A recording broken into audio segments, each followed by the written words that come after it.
Well, I've been enjoying the fact that we have a bit of an extended range with the red pipes. The fact that we have a little bit more room to play in, because normally with a regular set of bagpipes, you've got basically 9 notes, and maybe you can squeeze a few extras out there. But it's great to have the range of another fifth on top of that, which you can get, by overblowing or by lifting your finger, changing the fingering round.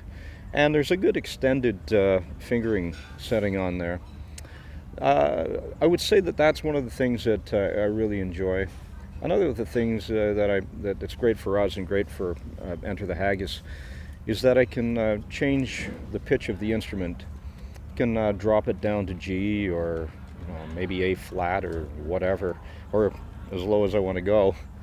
And that's a good thing, because sometimes we play songs that maybe we might want to drop the key, because maybe the singer says, my throat's a little bit sore tonight, boys. Do you think we'll play this in? I'd like to sing it in G instead of in A. So that's definitely an advantage.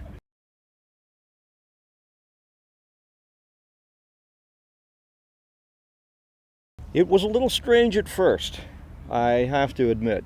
But then again, it's quite similar, I guess. Quite similar to when you change from an acoustic guitar and then you start playing an electric guitar or something like this. It's another instrument altogether. It's not a great Highland bagpipe, but it's an instrument based on a great Highland bagpipe, and it's an extension of the great Highland bagpipe. So it did take a little while, but I did find, after putting in a little bit of time in it, it's just like anything else. You're learning another instrument. When you first learn the bagpipes, you learn on the practice chanter, and bagpipes are one of the few instruments in the world that you learn on one instrument and then you play on another one. So this was just another sort of progression for me.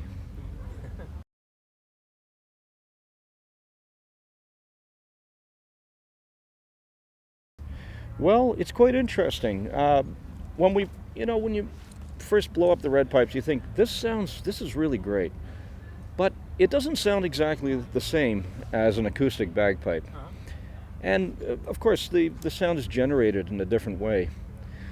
And what we discovered was that for some songs, it was actually better to have a tone generated sort of sound, a synthetic sound. It actually worked better. There's one song that we play called Basket and Blade, and I think we get a closer match to what's going on with the keyboards when we use the red pipe as opposed to using the acoustic bagpipe. So although it doesn't sound exactly like an acoustic bagpipe, sometimes that can be a desired effect. So, as we found out, so the other guys were pretty happy with it. So far, I'm using a delay pedal. It's a new thing for me, so I'm still adding. I think I would like to add a chorus pedal. Our sound engineer thought that would be a nice touch, to have a little bit of that sort of natural sort of wave in there that you get with the Highland pipes, and the rebounding from here and there, and blowing in the wind a little bit and that type of thing. I'm also experimenting with a loop station, and now that is pretty fun to work with, because you can lay down your initial track, and then it'll play again by itself, and then you can play a harmony for that, and you can change it up as you go along. So I'm having a lot of fun with it.